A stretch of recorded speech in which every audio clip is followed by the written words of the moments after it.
local veterans and their families. And you get a tax deduction. And all you need to do is make this free call. Clean your yard up, get rid of an old car, and help the vets. We make it easy. Make this free call now. Book your fast and easy pickup. Call the Veteran Car Donation Program now.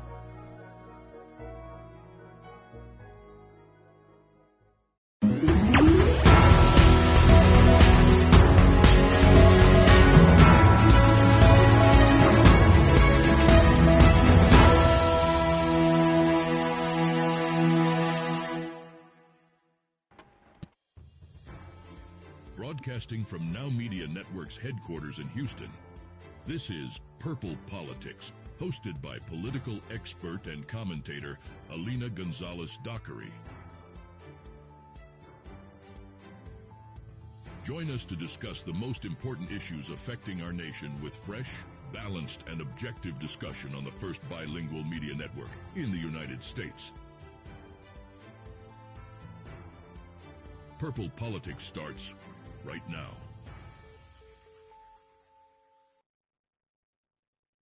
Good evening and welcome back to another Purple Politics episode presented by Now Media TV. I am your hostess, Alina Gonzalez-Dockery, and let's just jump right into it. The Fed rate cuts are a matter of if rather than just when.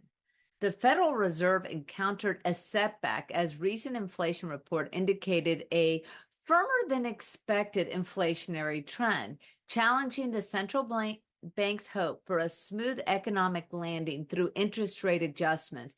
Despite robust hiring, the likelihood of inflation stabilizing around 3% rather than the Fed's target of 2% raises doubts about the feasibility of rate cuts in the near future without clear signs of economic deceleration. So let me get more into specifics. The data suggests that a potential return to a cautious stance among Fed officials waiting for better inflationary metrics or a significant economic downturn have aimed to avoid. The uncertainty regarding whether inflation will follow a bumpy path to 2% or become entrenched about 3% complicates the outlook for rate cuts, with the latter scenario possibly eliminating the case for reductions altogether. Fed Chair Jerome Powell and his colleagues began the year with optimism as inflation cooled faster than anticipated. However, in the past 3 months, the CPI, or the Consumer Pricing Index, has shown that inflation is more like 3.8%. In fact, though we have seen a reduction in the current inflation through 2023, January, February, and March of 2024 have been seeing increases in the Consumer Pricing Index, and this is after stripping out food and gasoline, which are, let's face it, the most evident price increases, the most evident impact to consumers' wallets. So, however, though the recent data raises questions about the conventional wisdom regarding inflation dynamics, leading to concerns about the Fed's ability to deliver anticipated rate cuts, because currently our mortgage interest rates have been nearing 8%, which also hinders people's ability to refinance homes or even buy homes. And the consumer confidence or investors' confidence in this soft economy is also lagging, which is why you're seeing fluctuations in the stock market. The March inflation report, while not individually significant because it rose about 0.04%, added to the perplexity due to its continuity with stronger than expected January and February figures. This persistence of high inflation prompts contemplation about the Fed's capacity to navigate the economy towards its objectives amidst warnings that market expectations for a soft landing may be overly optimistic and precarious. There's a debate within the Fed about the root causes of inflation. I don't know. Go to the grocery store. Check it out. Also, maybe the fact that we're having issues in the Red Sea, which is routing tankers that are bringing goods to our economy. And despite growing job market, adding jobs and raises, the reality is if you were to take the dollars that, yes, workers are receiving a raise, they're getting higher paid. The reality is because of the consumer pricing index and what we are seeing at the grocery store, with rent still skyrocketing, with, gasoline now upwards of $3.70 to $4 on average per gallon. You're basically looking at the consumers or the workers are actually at a loss of 2.74% despite their raises, which this also has a great impact because what does the White House administration like to tout? They created jobs. They have created income increases. Well, yes, but the income increases are still not consistent with the consumer pricing index and inflation of 3.8%. So overall, the Fed is facing the challenges in steering the economy towards its inflation target while maintaining sustainable growth. And you got to remember, we have not seen this type of inflation since the 1970s. And for those that have been around or who have looked at and researched what was occurring in the 1970s and during the Carter administration, we had a huge record-setting inflation. We had interest rates at 12, 14% for mortgages, and there was just a blank out stall. So this is something that the Feds are doing. So rather than the Feds maybe coming out and being overly optimistic, in their next report, which will be in May 1st, perhaps they should take a cooling and say, maybe we won't be reducing the interest rates just yet in order to avoid high inflation and an absolute recession. And this underscores why inflation is Biden's most stubborn political problem. Not the hugest political problem, because the hugest political problem, according to the polls, is the lack of security at our borders with millions upon millions of people flooding our country over the southern borders. But inflation has become a significant domestic policy challenge for President Biden ahead of the upcoming election in November. With rising prices impacting his standing in polls, despite the administration's acknowledgement of the issue, there are no immediate solutions, and major policy shifts aren't planned. Biden's focus remains on proposals to lower housing and prescription drug costs, forgiving student loans, giving money away to Ukraine, as well as other pet projects that, when you have a government that is only receiving $4.3 trillion, lots of zeros on that, $4.3 trillion from taxes and such, and consumer domestic, our government is still overspending when we're looking at budgets of $9 to $11 trillion. This has a serious question, because the real issue is even though Biden likes to tout that he is adding jobs, 330,000 jobs to the workforce, and that you have California raising minimum wage to $20 an hour for fast food restaurant workers, you still have to deal with the fact that rents are skyrocketing. The consumer is paying over 3.8% more than what was being paid in December of 2023. 3 months.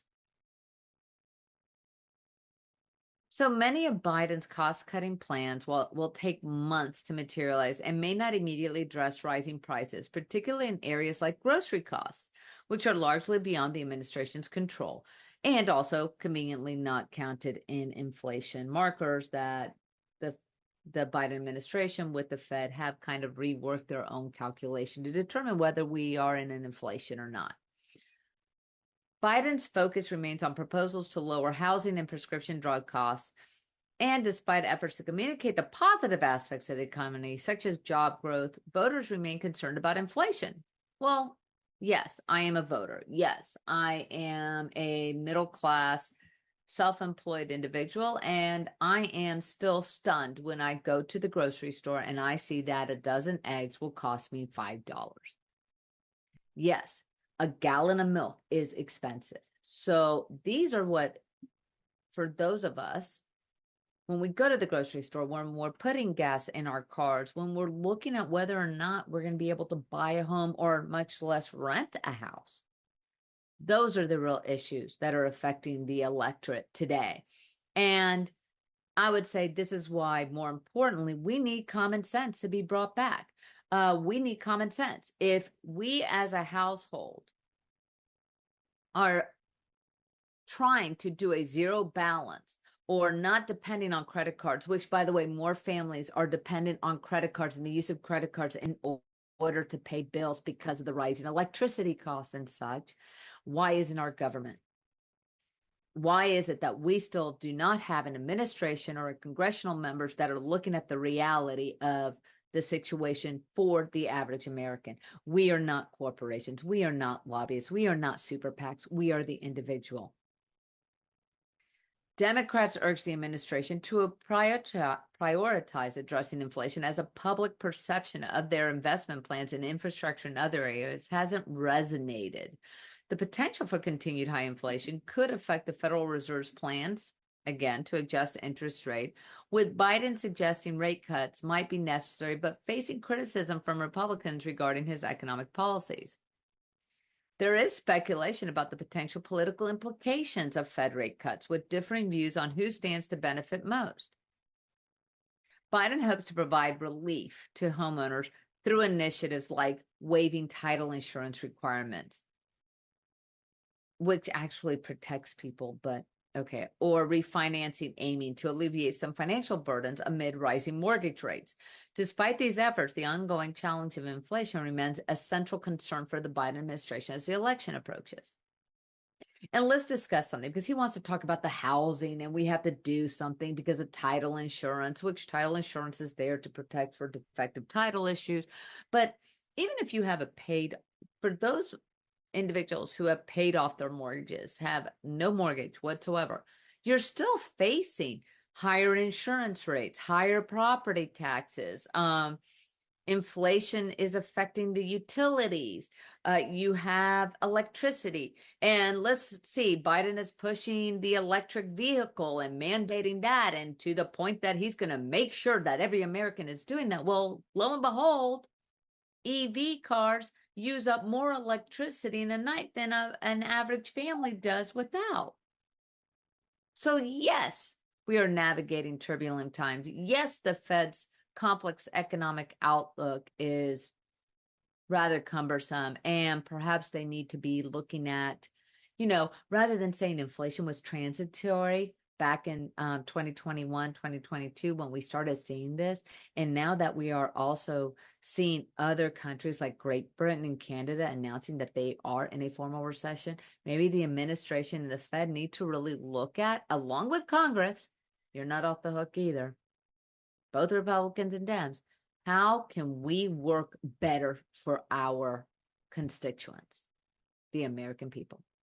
We're going to take a quick break, and then we're going to get into more woes of the election process. Stay tuned.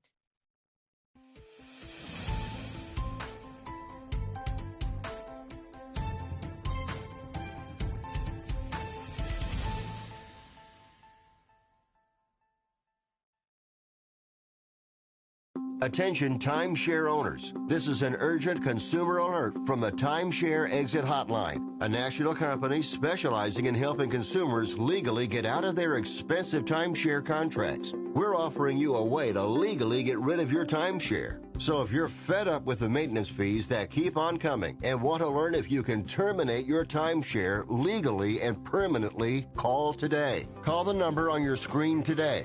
It's a free call. Do you have a car sitting around you want to get rid of? Well, here's a great idea. Donate your car now to help local veterans in your area. Yes, just make one fast call to the Veteran Car Donation Program. Within a few days, we'll come and remove your car for free. You can donate any car in any condition. We'll use our vast network to sell it. The proceeds raised go to help local veterans and their families. And you get a tax deduction. And all you need to do is make this free call. Clean your yard up, get rid of an old car, and help the vets. We make it easy. Make this free call now. Book your fast and easy pickup. Call the Veteran Car Donation Program now.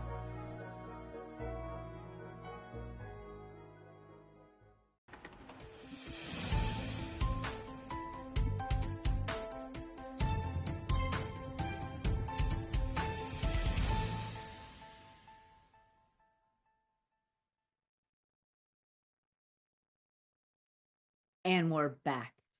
Biden and his wife, First Lady Jill Biden, have hosted the Prime Minister and his spouse of Japan for what is building a unified stance.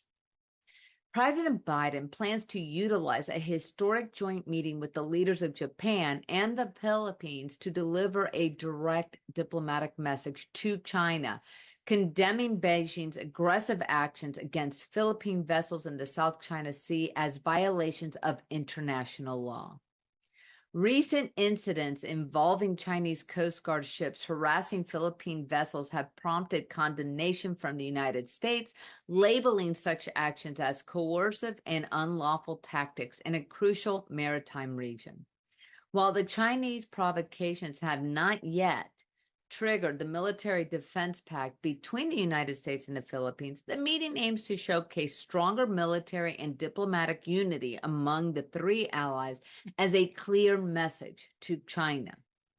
Security in the South China Sea is a focal point of discussion between President Biden, Prime Minister Fumio Kishida of Japan, and President Ferdinand Marcos Jr.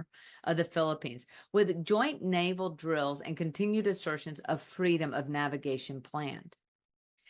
This meeting underscores the alignment of interests among the U.S., Japan, and the Philippines, with a shared commitment to a maritime security and the defense of international waters.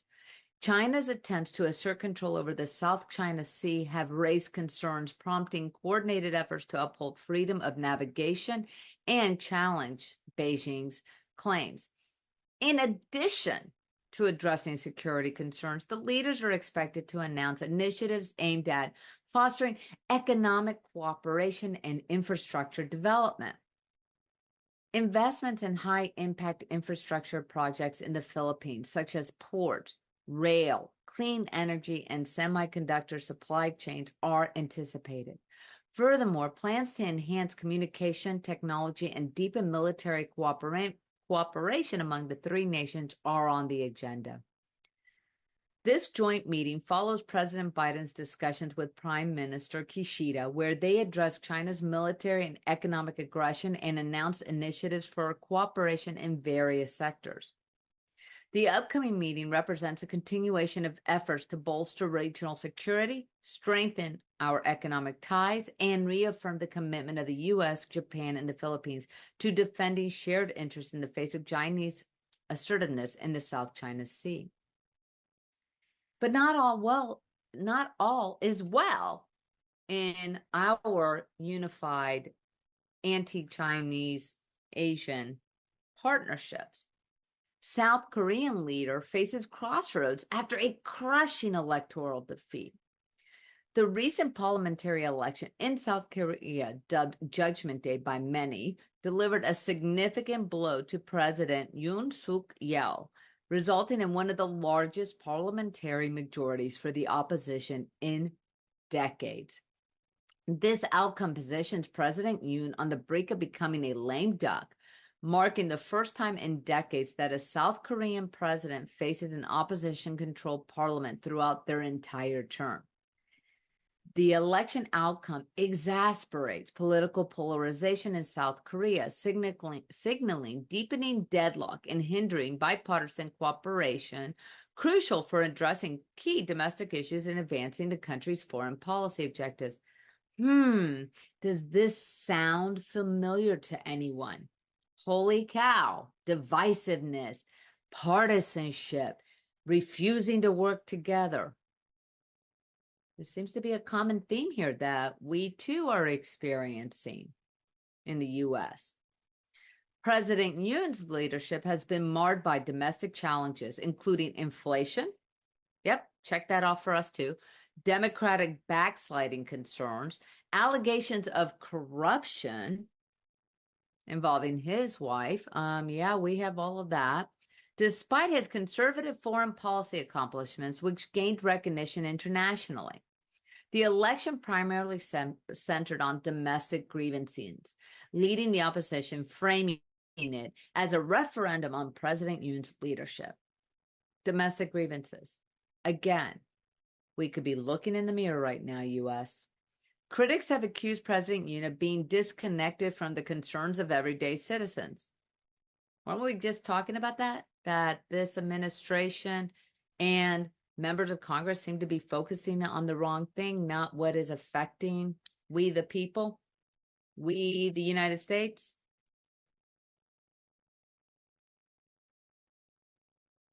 While President Yoon has achieved some success in foreign policy, particularly in strengthening the military ties with the United States and Japan, his weakened domestic standing could impede his diplomatic initiatives. His approach to expanding military cooperation with Japan and distancing South Korea from China has faced criticism from progressive leaders like Lee Jae-myung, who prioritize dialogue with North Korea and advocate for a more conciliatory approach to neighboring countries. The election result underscores the need for cooperation between President Yoon and the opposition to address pressing domestic issues, such as housing prices, an aging population, pension system reforms. Prime Minister Han Duck-seo and several top aides tendered their resignation, signaling President Yoon's acknowledgement of fault and his intention to reorganize the government to stabilize the economy and improve governance. Despite initial tensions, efforts to build a cooperative relationship with the opposition are underway, indicating a shift in approach from the president's administration. Well, I'm guessing his hand might be forced, if you will. President Yoon's acceptance of the election result and commitment to reforming governance reflect a recognition of the need for unity and cooperation to navigate South Korea's political challenges and advance the country's interests. As President Yoon seeks to stabilize his administration and address these key issues, including fostering dialogue with the opposition, the outcome of this election sets the stage for a period of political recalibration and potential collaboration with South Korean politics. Okay, so basically, President Yoon got smacked down. He lost, his party lost control of parliament. So that would be in essence like having a super majority of, say, Republicans in both the Senate and the House, and President Biden not being able to do anything. Although this has been happening in the U.S. for some time, so maybe not the best example. But one thing is for certain. He is learning. Perhaps President Biden can take a key educational moment from President Yoon and saying, okay, things aren't working out my way. The people, not my political opposition, not the Republicans, not the conservatives, or those MAGA people like he likes to blame everything on Trump and everything MAGA because, hey, you've been in the White House since 2021. I assure you, you have not been perfect. But the one thing is for certain is our politicians, our elected leaders are doing one thing that has been consistent, and that is not looking out for the citizens of the United States, not looking out for what is in the best interest of the United States citizen and going, you know what, we are acknowledging our voices. We are acknowledging that it hurts to go to the grocery store. It's, yes, you are having more and more families dependent on debt, on credit card, just to make it day by day. So as in South Korea, and what's important is you got to remember, South Korea is a very integral part of our allies in that Asian Pacific alliance because they are an absolute need to balance out North Korea and Kim, who, you know, can be a bit nutty and has nukes. So we need him to be able to stabilize. We need South Korea to stabilize and work together. And also at a time where we're seeing that Taiwan is being threatened by China and being taken away, in which, again, President Biden, I don't understand him sometimes. I will honestly don't get it. Democratic nation about to be seized by another communist nation. Why are we not promoting that freedom? But this is a key issue. So when he is trying to establish a united front with Japan and Philippines, South Korea is an integral part of that united front as well. So that is our Asian friends and local look towards it. We're going to take a quick commercial break, and then we're going to discuss other issues that are affecting not only the upcoming presidential election in November of this year, but also domestically. What are we going to do? I think that's the bigger question. Is we have a plurality of people. I would say probably 70, if not maybe 80%, that we're watching this fringe, making all this noise, all this rattling, all this. But it's us, we the people.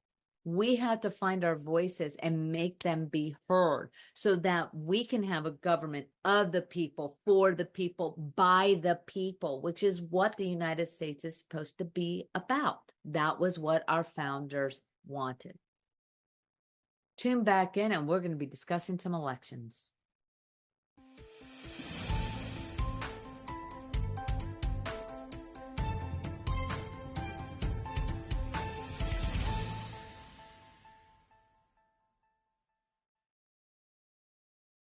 Are you nearly maxed out on your credit cards? It doesn't matter if you're using your credit cards for fun or to survive. At the end of the month, your statements come in, and you can either pay them or you can't. If you can't, late fees and interest rates get tacked on. And now you're struggling just to make the minimum payment due. Do you feel trapped? Am I talking to you? Good, because I personally researched some companies that can help you. They may be able to reduce your credit card balances by 50% and stop the late fees. If you qualify, please call our special debt hotline number right now for a complimentary free 5-minute consultation. Deal with your credit card problem now before it gets much worse and put more money back in your pocket. Trust me, I've been there too. Call right now. Call 855-993-2096 right now. That's 855-993-2096.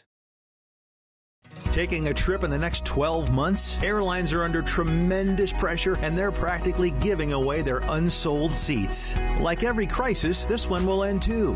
But right now is the best time to take advantage of giveaway ticket prices on their unsold seats.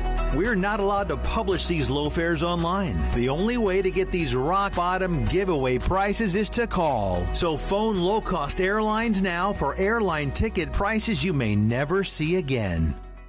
What if this happened to you when you're alone? Or what if it happened here? With MedGuard Alert, you're never alone. You can connect with medical professionals anywhere, anytime. And now MedGuard is introducing our exclusive new CareWatch. If you need help quickly, use it from anywhere to contact medical professionals. No cell phone required. The CareWatch is not only a life-saving medical alert device, it's a revolutionary health monitoring system that checks your blood pressure, heart rate, oxygen saturation, and much more. And here's the best part. If you have Medicaid, you may qualify to get your CareWatch for free. The CareWatch is only available through MedGuard Alert. Call us right now. We have monitoring programs starting as low as $1 a day. The call is free, activation is free, shipping is free, and no contract is required. Remember, with Medicaid, you may qualify to get your CareWatch for free. Don't wait. Call us to get your CareWatch right now. Operators are standing by.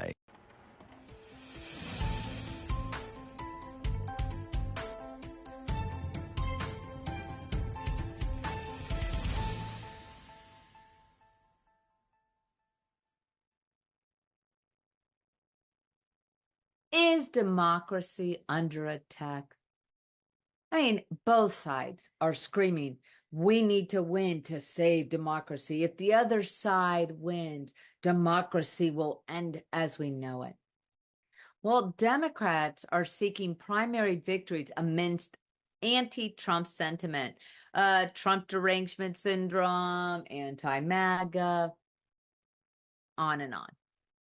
Harry Dunn, a former Capitol Police officer who gained prominence for his confrontations with supporters of former President Donald J. Trump during and after the events of January 6, 2021, is now running for the U.S. House. At a campaign event in Annapolis, Maryland, Dunn was greeted with both enthusiasm and skepticism, with attendees acknowledging his heart, but also questioning his legislative experience compared to his main opponent, State Senator Sarah Elfreth. I hope I said that right. Dunn's campaign is centered around the idea of fighting to preserve democracy, a sentiment echoed by other Democratic candidates in mid-Atlantic House districts. Candidates like Yevgeny Vidman, known as Eugene, who played a key role in exposing Trump's efforts regarding Ukraine, are leveraging their celebrity status from their involvement in high-profile events like the Jan 6 hearings to garner support. While these Save Democracy candidates have raised substantial amounts of money and enjoy widespread recognition for their victories, their victories are not exactly guaranteed, as they face competition from candidates with a range of other policy priorities such as abortion, gun control, immigration, border security, the economy.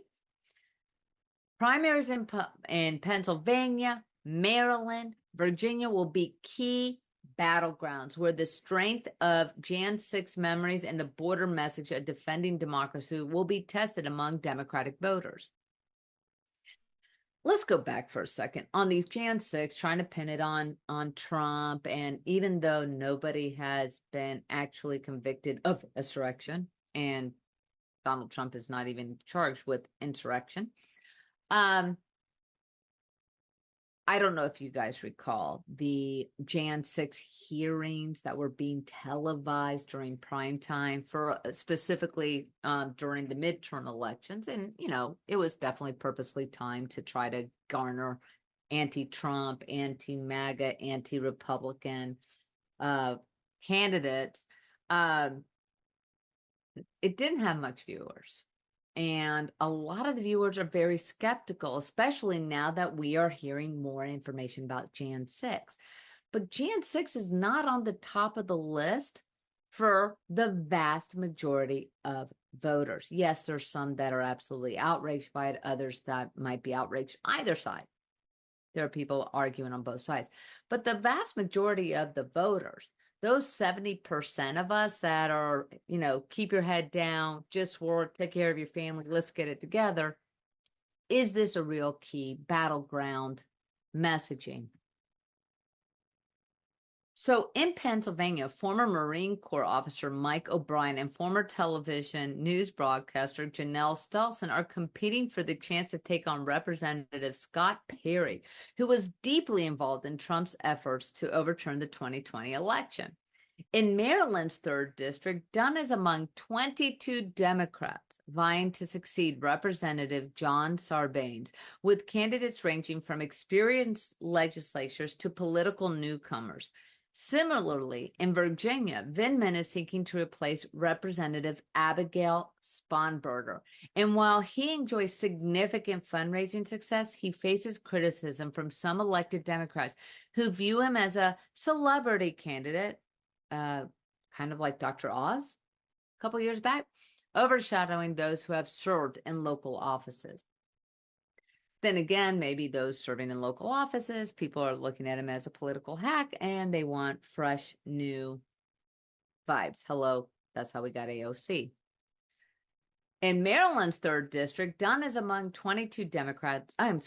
Overall, the tension between celebrity status and political experience is evident in these races, with candidates like Dunn and Vindman leveraging their fame to attract attention and financial support while facing criticism from some quarters for potentially overlooking candidates with some traditional political backgrounds. And then on the Republican side, Republican Party is gaining ground, bridging the divide with Democrats among voters. Over the past 4 years of Joseph Biden Jr.'s presidency, the partisan divide in the United States has significantly narrowed, with Democrats and Republicans now nearly evenly divided among voters. Republicans have made gains among voters without a college degree, rural voters, and white evangelicals, while Democrats have retained support from key constituencies like Black voters and younger voters, and have made strides with college-educated voters. However, this shift in partisan identification does not always predict voting behavior, though it offers insights into recent political outcomes in the evolving coalition demographies. The Republican Party has historically faced challenges with fewer Americans identifying as Republicans compared to Democrats. Despite previous efforts to broaden its appeal to Black and Hispanic voters, Republicans have found greater success in gaining support from the white working class and rural voters, leading to parity with Democrats. However, relying heavily on the white working class may not be a sustainable long-term strategy, as this demographic group is gradually declining as a share of registered voters. The education gap among white voters has widened significantly since 2010, with non-college educated white voters increasingly aligning with the Republican Party, particularly during the presidency of Donald J. Trump. Let's face it, Trump was extremely effective in reaching out and connecting with the disenfranchised voter, for those that were forgotten. I mean, how many times do we even hear ridicule by this administration, Democrats? Hillary Clinton, even when she was running for president, basically scoffed at the rural people. She even ignored a whole center of Pennsylvania, basically taking in a bag that, oh, Pennsylvania was blue, but, oh, we're not even going to bother to campaign there. We're not going to try to reach out to them because what do those hicks know? No, she did not say that specifically, so please do not come with a defamation suit, but that is how it was resonating. And for the first time, Pennsylvania went red for Trump. But that is one thing that Trump has effectively been able to do. He's reaching, this is a man who's a trust fund child, who is extremely wealthy. Whether you want to say it's an inflated wealth or not, okay, whether he's a billionaire or has $100 million worth of assets, he's rich. But one thing he has been able to do is get down to the level and connect one-on-one with people. And that has been his superpower. Now, on the flip side, back in the traditional Democrat days, they were known as the party of the working class, the party of the middle class. So things are flipping. And also now we are seeing even a shift among male Black voters who, though overwhelmingly Black voters have identified with the Democratic Party, you are seeing a shift in male Black voters are supporting Trump or stating they will vote for Trump. And it is 30% of Black voters, of male Black voters, are saying that they support Donald Trump. And now you're seeing even 12% of female Black voters saying that they are going to be voting for Trump this time around. That is a huge demographic hit for the Democrat Party, because they have always relied on and specifically have changed their demographic view, their avatar, if you will, of their voter as being the identity politics. Whether you're Black, you're brown, you're young, you should vote for Democrats. And things are changing. And speaking of change and woes, Speaker Johnson's woes grow after GOP holdouts block the spying bill. House Speaker Mike Johnson, I have to tell you, I feel for this guy. He's in probably one of the most horrible predicaments, because he has to deal with such a tenacious fringe, very small minority fringe. And then on top of that, You have Republican congressional members resigning left and right out of frustration because of what is happening at the Capitol, because of frustrations of not being able to get things done that the people that voted them in want done. But House Speaker Mike Johnson is now facing a huge significant setback as Republicans, spurred on by former President Donald Trump, derailing the passage of a crucial national security spying law known as Section 702 of the Foreign Intelligence Surveillance Act, or FISA. The failure of the procedural vote leaves the fate of the surveillance power uncertain, just a week before it was due to expire. The law has been a subject of contention due to concerns over the collection of American communications without a warrant.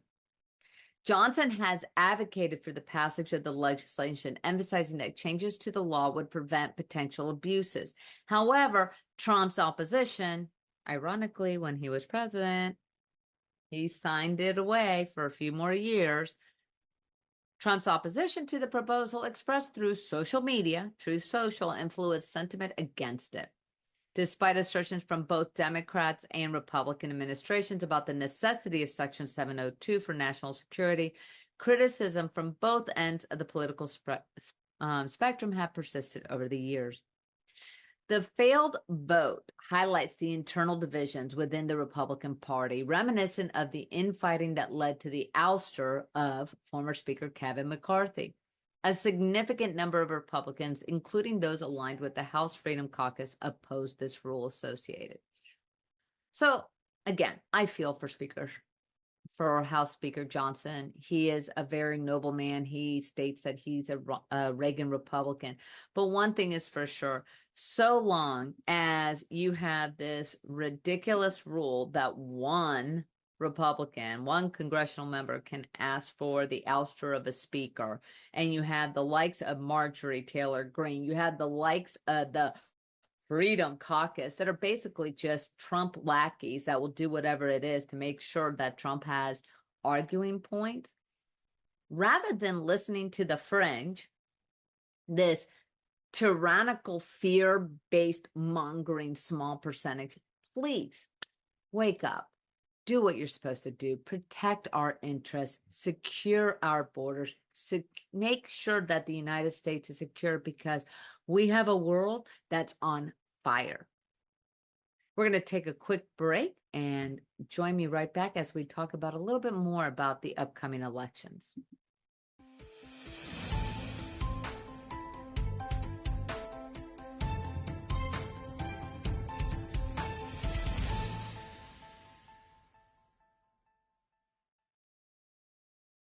If you're living with diabetes and using insulin, you know the pain of pricking your fingers over and over again. By wearing a small device called a continuous glucose monitor, or CGM, you can reduce the pain of pricking your fingers right away. If you use insulin daily, you might be eligible to get your own continuous glucose monitor. So call the US Med Diabetic Health Hotline today and learn about the latest CGM technology. Not only can a CGM immediately reduce pain, it's accurate, easy to use, and helps you make better diabetes treatment decisions. And if you have Medicare or private insurance, you can see if you qualify for a CGM at little or no out-of-pocket cost. We'll also provide free shipping of your new CGM, and we'll bill your insurance company for you. If you use insulin daily, you might be eligible to get your own continuous glucose monitor. So call the US Med Diabetic Health Hotline to see if you qualify for a CGM at little to no out-of-pocket cost.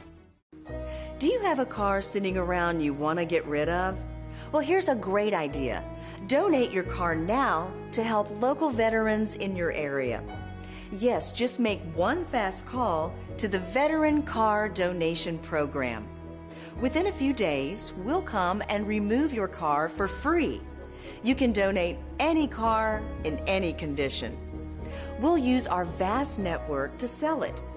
The proceeds raised go to help local veterans and their families. And you get a tax deduction. And all you need to do is make this free call. Clean your yard up, get rid of an old car, and help the vets. We make it easy. Make this free call now. Book your fast and easy pickup. Call the Veteran Car Donation Program now.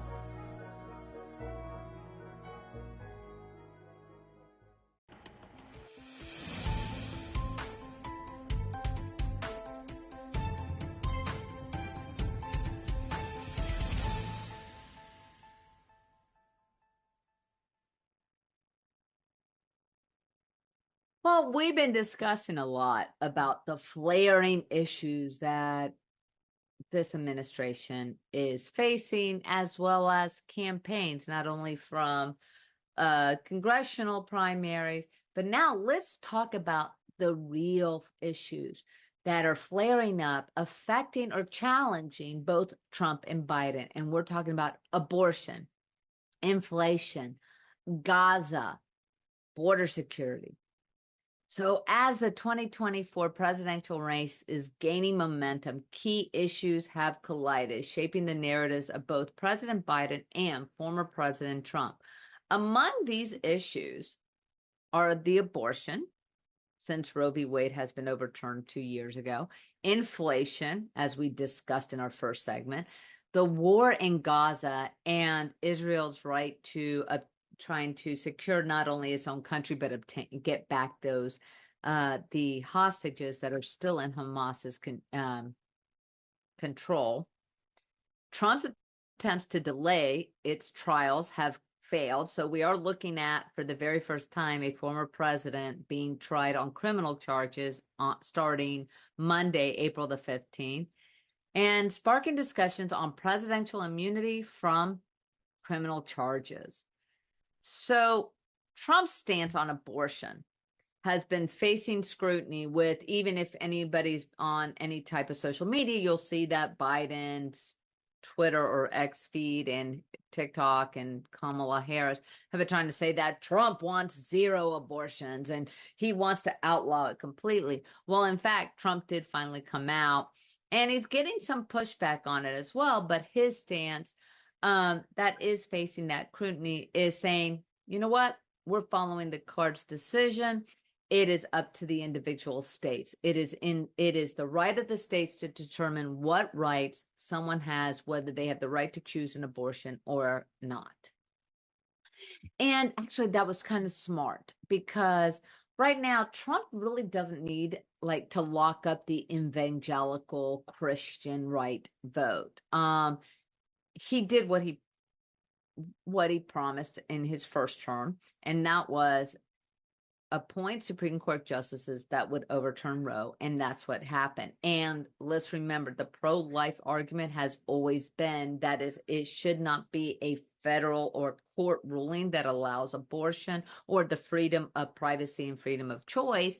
It should be up to the individual states. So he has basically stated, okay, it's up on the individual states. The individual states can do it. So states like Ohio that went ahead and put a constitutional amendment legalizing abortion, like Florida, which on our election in November, we have on the ballot a constitutional amendment legalizing abortion.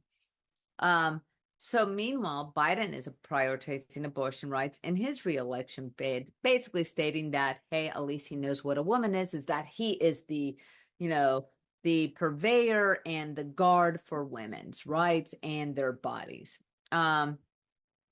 So we're going to continue. And honestly, it's like the Roe v. Wade argument. The vast majority of United States citizens polled, and that would be 70% Democrats, 60% Republicans or more, actually, are in favor of pro-choice, to have safe, legal access to abortion up to a limit, not abortions all the way up to 9 months. That's where all hell broke loose, by the way, on this, when people were pushing the whole, you have a right to an abortion up to 9 months when a baby is viable. Inflation continues to emerge as a major point of contention, posing challenges for Biden's economic agenda. With economic data showing persistent price increases, Biden's hopes of addressing inflation and boosting his approval ratings face hurdles. And let's face it, he has the worst approval ratings ever in history of a sitting president. Any potential relief from the Federal Reserve, such as a rate cut of high mortgage rates and interest rate, is expected later in the year, rather than sooner than later. And that's even questionable considering, like we stated in the beginning of the show, when you have a consumer pricing index showing that inflation is continuing to rise and it is at 3.5% to 3.8%. The ongoing war in Gaza presents another challenge for Biden, especially within his own party. Criticism mounts against the humanitarian crisis in Gaza, with military actions resulting in aid worker casualties, which unfortunately that does happen. And our hearts go out to those families of those aid workers that were there trying to bring food for families in Gaza. But let's not forget that unfortunately this is war. This is war against a terrorist organization. And that's the other thing is that Biden now seems to be kowtowing because he wants the votes of Michigan.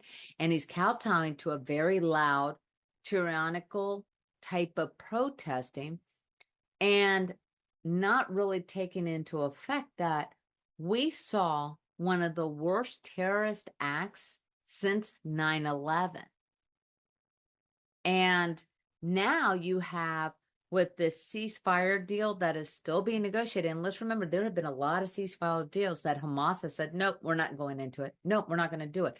All of the blame is going on Israel. But yet, it's come out that Hamas has finally admitted that they don't even know if they have enough hostages to release. 40 hostages. That is the latest deal. 40 hostages for hundreds of Palestinians that are currently incarcerated after a trial in Israel for committing acts of violence or terrorism. That doesn't make sense, but maybe you can make it make sense. Both candidates, Trump and Biden, are refining their campaign messages, aiming to highlight strengths and exploit opponents' vulnerabilities. One thing for sure is maybe age should not be a factor in those two. Now, we do have RFK Jr. He's still out there. He's still fighting. He's still going after it. So we do have a third candidate. But one thing's for sure. Trump is attacking everything on the economy, on the border security, the failure of Biden to secure it, and also the debacles of Biden with the exit of Afghanistan. And Biden is attacking Trump on the Roe v. Wade and the, identity politics and such.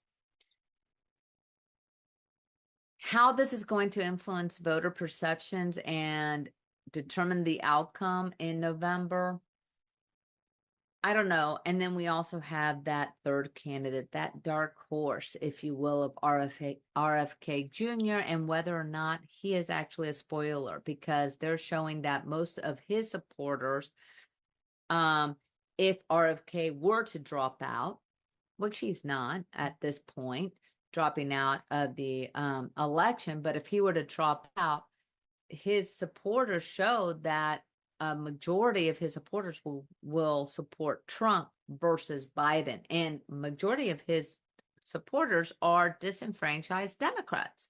So that is an issue. So Biden needs to figure out, how is he going to connect with the constituents? And it's not about being Grandpa Joe. It's not about showing that he has some mental acuity or that he has even ability to be, capable of doing his job.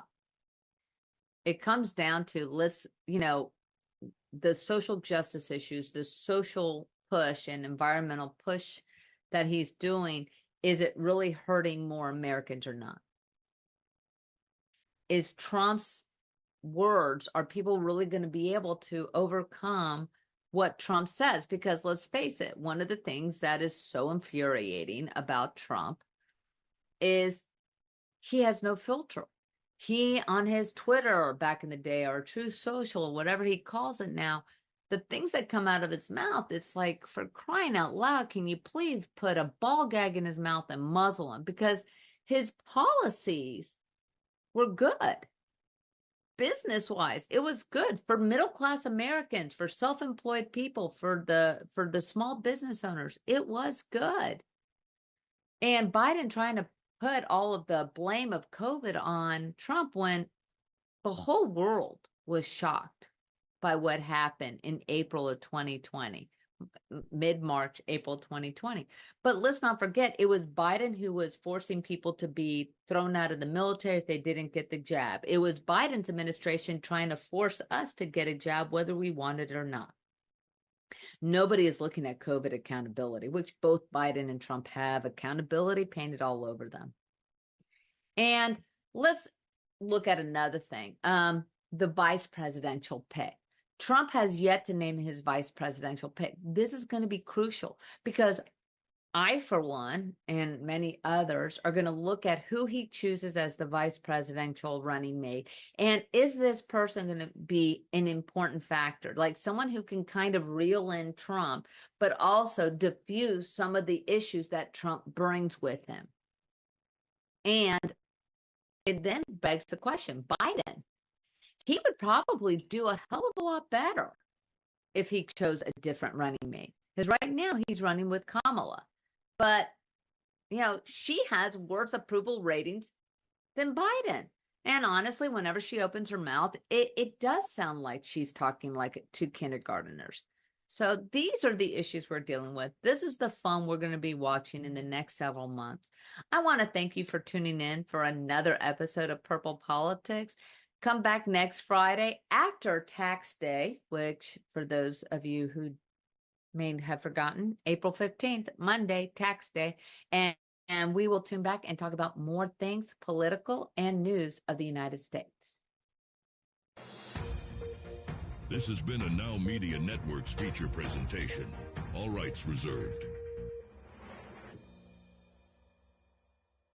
Are you nearly maxed out on your credit cards? It doesn't matter if you're using your credit cards for fun or to survive. At the end of the month, your statements come in, and you can either pay them or you can't. If you can't, late fees and interest rates get tacked on. And now you're struggling just to make the minimum payment due. Do you feel trapped? Am I talking to you? Good, because I personally researched some companies that can help you. They may be able to reduce your credit card balances by 50% and stop the late fees. If you qualify, please call our special debt hotline number right now for a complimentary free 5-minute consultation. Deal with your credit card problem now before it gets much worse and put more money back in your pocket. Trust me, I've been there too. Call right now. Call 855-993-2096 right now. That's 855-993-2096.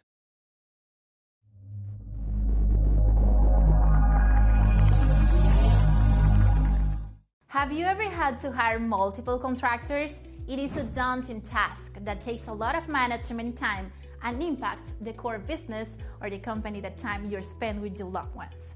At Texas Home Property Solutions, you can count on a responsible company that can tackle all your general contractor needs. Electricity, painting, remodeling, plumbing, air conditioning, and roofing. Hire us and forget it. With over 20 years of experience, Texas Home Property Solution will deliver your project on time and within budget, with the high level of quality and integrity, no matter the size or complexity. If you are a company, a government institution, or an individual who needs a general contractor, you need Texas Home Property Solution. Take a decisive step and call us today for a free consultation.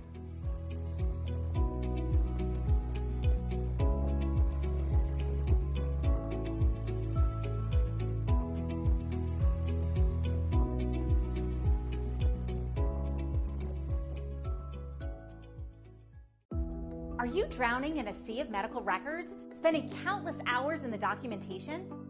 Picture this, a cutting-edge AI-powered tool designed specifically for the healthcare industry that streamlines your workflow, reducing time and effort spent on tedious medical record research. Introducing DataDive, your lifesaver in medical record review. Say goodbye to manual data extraction and hello to efficiency.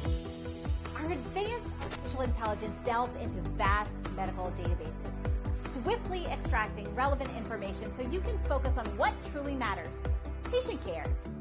Imagine having a virtual assistant at your fingertips, tirelessly working to compile comprehensive medical histories, treatment plans, and diagnostic reports. DataDive not only saves you time, but ensures accuracy and completeness in your documentation. DataDive adapts to your unique needs, learning from your preferences, constantly improving its performance. It's like having a dedicated research partner that evolves with you. The future of healthcare is here. Artificial intelligence meets medical expertise. Partner with DataDive and embrace a world where your valuable time is spent caring for patients.